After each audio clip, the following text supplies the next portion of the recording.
冬天制热开空调，温度呢已经调到了30度啊，可为什么感觉家里面还是不暖和？那是因为您不知道，冬天制热，无论你调再高的温度，室内机的出风口温度它是不变的。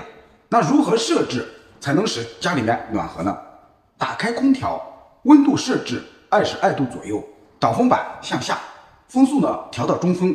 如果需要快速制热，同时可以打开电辅热。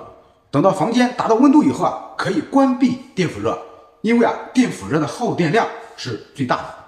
我们就以 1.5P 变频1级的空调来举例，每小时它的制热功率是1245瓦，制热量是5000瓦，也就是每小时耗 1.245度电，产生5度电5000瓦的热量。